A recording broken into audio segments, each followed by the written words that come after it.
Who were the Pharaohs of Exodus? The book of Exodus never names Pharaoh, and that silence is not an accident. Scripture consistently names God's servants while leaving the defiant ruler anonymous, reducing him from a supposed god-king to a symbol of human power set against the will of the true God. But while the Bible does not give Pharaoh a name, it does give us something far more useful, a timeline.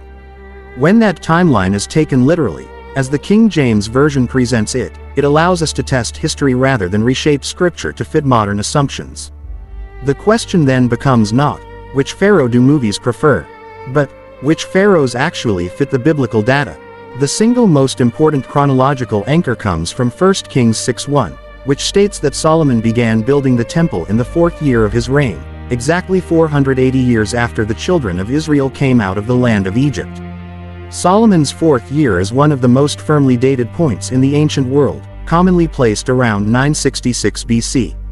Counting backward 480 years places the Exodus at approximately 1446 BC. This date immediately eliminates the most popular Hollywood candidate, Ramesses II, whose reign begins more than 200 years too late. If the Bible is taken at its word, the Exodus must occur in the mid-15th century BC, during Egypt's powerful 18th dynasty. By the time Israel is enslaved, Egypt is already a global superpower. Exodus says a pharaoh arose, which knew not Joseph, meaning not that he had never heard of him, but that Joseph's legacy no longer restrained royal policy. The oppression intensifies gradually. Forced labor, harsh quotas, fear of Israel's population growth, and finally a genocidal decree against Hebrew male infants. This pattern aligns well with the reign of Thutmose III, one of the most aggressive and expansionist rulers in Egyptian history. Thutmose III ruled for decades, built vast monuments, led repeated military campaigns, and required enormous labor resources. A large, controlled Semitic workforce in the Nile Delta fits naturally into that historical environment. This pharaoh is best understood as the pharaoh of the oppression, the ruler whose policies shaped Moses' early life. Moses is born under this regime, hidden from Pharaoh's decree, and later raised within the Egyptian system itself. Exodus presents Moses as educated, authoritative, and fully capable of confronting power, which fits the historical reality of someone raised in proximity to royal administration. After killing an Egyptian overseer, Moses flees Egypt and remains in Midian for decades. During that long absence, the oppressive pharaoh dies, just as Exodus 2:23 states. This transition is critical, because it clears the stage for a new ruler, one who will face Moses directly. That ruler, based on a literal biblical timeline, is most plausibly Amenhotep II. Amenhotep II reigned squarely in the mid-1400s BC and inherited a strong, stable empire. Early in his reign he conducted military campaigns with confidence, but afterward Egypt's external aggressiveness noticeably declines. This matters because Exodus describes Pharaoh personally mobilizing Egypt's chariot forces in pursuit of Israel, only for that force to be catastrophically destroyed in the Red Sea. While Egyptian records would never memorialize such a humiliation, the sudden shift in military posture after Amenhotep II's early campaigns is historically observable and difficult to ignore. The plagues themselves unfold as a systematic dismantling of Egyptian religious confidence. The Nile, sacred and life-giving, turns to blood.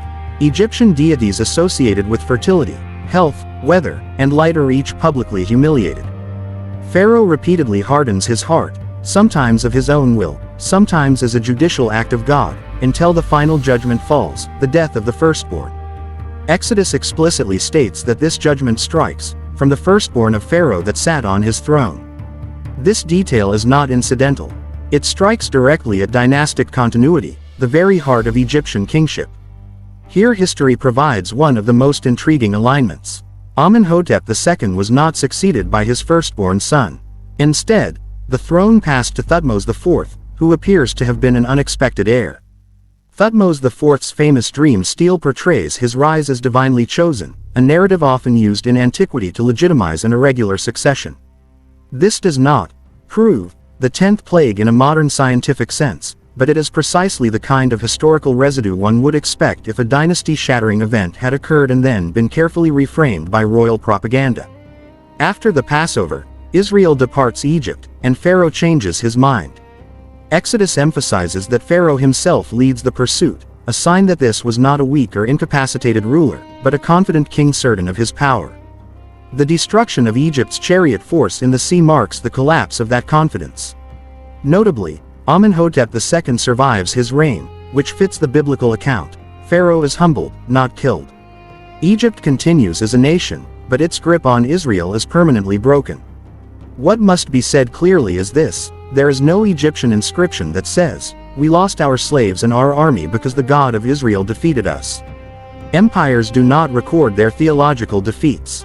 What we do have is a convergence of biblical chronology, Egyptian king lists, dynastic timing, succession anomalies, and historical behavior patterns that fit the Exodus narrative far better in the 18th dynasty than in the later Ramesside period. When the Bible's own timeline is allowed to stand, the evidence consistently points to Thutmose III as the pharaoh of the oppression and Amenhotep II as the pharaoh of the Exodus. In the end, the Bible's refusal to name Pharaoh proves its point. Pharaoh's monuments have eroded, his boasts have faded, and his name is still debated. But Moses is remembered, Israel remains, and the God who said, "Let my people go," is still known by name. History did not preserve Pharaoh's glory, but it did preserve his defeat.